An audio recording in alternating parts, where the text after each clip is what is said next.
आज की वीडियो हम ऐसी मशीनें देखेंगे जो कि खाली बोतलें और कैंस लेती है और पैसे वापस करती है। जी, आज हम इस वीडियो में जर्मनी का रिफंड सिस्टम देखेंगे।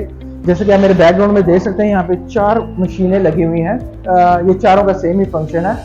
ऊपर हम खाली बोतल या कैन डालते हैं और नीचे जो है, अगर हमारे पास पूरा कॉटन है तो वो हम इस यहाँ पे कॉटन पूरा रख देते हैं और वो ऑटोमेटिकली स्कैन करके हमें उसका रिफंड दे देता है।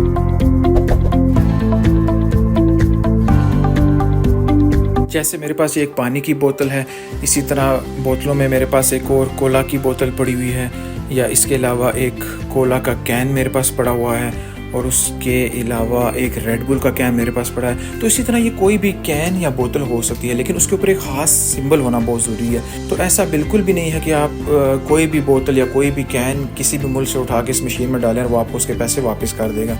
नहीं, ऐसा बिल्कुल भी नहीं होता।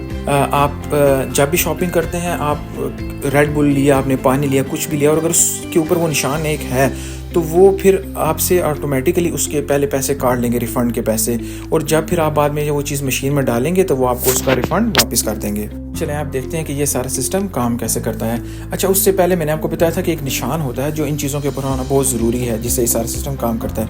वो ये निशान है, छोटा सा स्क्वायर के अंदर आप देखेंगे, इसको जर्मनी में आइनवेग कहते हैं, जिसका मतलब ये होता है कि आप ये चीज़ इस्तेमाल करने के बाद रिफ़ंड कर सकते हैं। इस तरह कैन के अलावा ये बोतल पर भी वही निशान बना हुआ है जिसको आइनवेग कहते हैं। तो आए अब हम इसको कैन को मशीन में डालते हैं। जो ही देखें मैंने इसको मशीन में डाला, साथ स्क्रीन एक्टिव होगी और छोटा सर्कल पॉप अप हुआ। तो इसी तरह वो मशीन देखती है ये बोतल है, ये क्या चीज़ है। अब देखें मैंने एक बोतल डाली, वो दोबारा पॉप अप हुआ, पैसे इंक्रीज़ हो गए। तो जो ही मैं चीज़ डालता हूँ, आप देखें कि अंदर ग्रीन कलर का एक फ्लैश होता है जो सिंबल को डिटेक्ट करता है, और देखें दोबारा सिंबल डिटेक्ट हुआ, साइड पे देखें पैसे इंक्रीज़ हो रहे हैं। इस तरह मैं जो भी बोतल या कैन डालता हूँ उसके ऊपर वो सिंबल होना बहुत ज़रूरी है। वो मशीन उसको डिटेक्ट करती है और साइड पे पैसे इंक्रीज़ हो जा रहे हैं। बस आप डालते जाएँ, मशीन खुद ही देखती जाएगी क्या हो रहा है। तो इसके अंदर ये सिंबल ऊपर की तरफ होना बहुत ज़रूरी है ताकि मशीन उसको डिटेक्ट कर ले। तो ये खुद ही इसके अंदर ऑटोमेटिक रेल लगी होती है, वो रेल खुद ही चीज़ को सिंबल चीज़ को डिटेक्ट करने के बाद उसको साथ ही पीछे स्टोरेज में ले जाती है, और साथ भी देखें पैसे बढ़ी जा रहे हैं हमारे।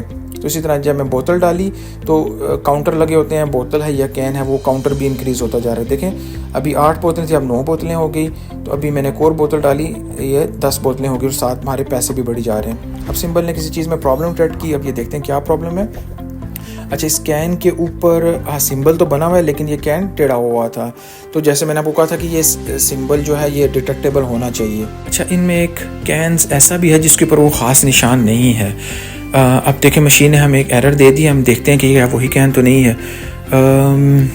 देखें मुझे वही कैन लग रहा है। अगर आप इसको करीब से देखें तो देखें बार कोड तो बना हुआ है लेकिन वो स्क्वायर का निशान इसके ऊपर नहीं है जो मशीन डिटेक्ट करती है और रिफंड जिससे मिलता है। अब मैं देख रहा हूँ इसके ऊपर एड्रेस भी जर्मन का ही लिखा हुआ है कि जर्मनी में ही बना है, लेकिन ये इस रिफंड सिस्टम के लिए डिज़ाइन नहीं है। तो अब ये देखें मशीन ने डिटेक्ट किया, कुछ देर एक्टिविटी नहीं हुई तो उसने वो रसीद हमें निकाल दी, जो भी हमारा बिल बना था, जितना भी हमारा रिफंड बना था। अब यहाँ पे देखें जूम इन करके तो 6.25 यूरो हमारा बिल बना है, और इस रसीद के ऊपर एक QR कोड भी है। ये देखें जो ये QR कोड बाद में वो जो जब कैशियर में हम रसीद देंगे वो डिटेक्ट होगा और वहाँ से उसे पता चल जाएगा हमारा कितना रिफ़ंड बना था। तो वो फिर हम अपने बिल में से ये 6.25 सेंट कटवा लेंगे। तो ये रसीद संभाल के रखना बहुत ज़रूरी है अगर आपने अपना रिफ़ंड बाद में कैशियर से लेना है तो।